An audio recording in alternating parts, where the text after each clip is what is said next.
আসসালামু আলাইকুম। সবাই কেমন আছেন? আশা করি ভালো আছেন। আমিও আপনাদের দোয়া ভালো আছি।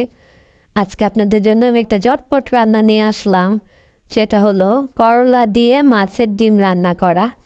এটা অভিষেক আমাদের বাসায় সবাই অনেক পছন্দ করে। আমার এই রান্নাটা শেখা হলো অ্যাকচুয়ালি আমার শাশুড়ির কাছ থেকে। মুন্সিগঞ্জ বিক্রমপুর যাদের বাড়ি তারা করলা দিয়ে শোল মাছ তারপরে মাছের ডিম এগুলা রান্না করে। তাই আমার শাশুড়ির কাছ থেকে রান্নাটা আমার শেখা। পেঁয়াজ কাঁচামরিচ কেটে নিলাম, কেটে নেওয়ার পরে করলাটাকে আমি ফালা ফালা করে চিকন করে কেটে নিচ্ছি।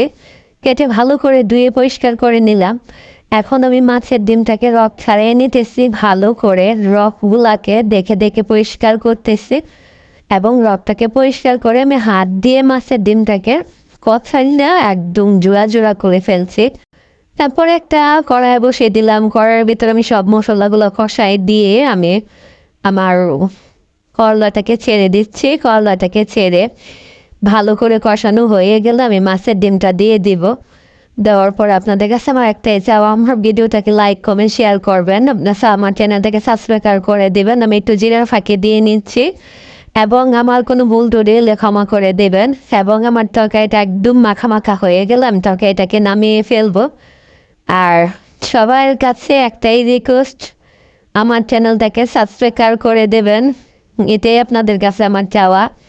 আর তরকারিটা একদম মাখা মাখা হয়ে গেছে।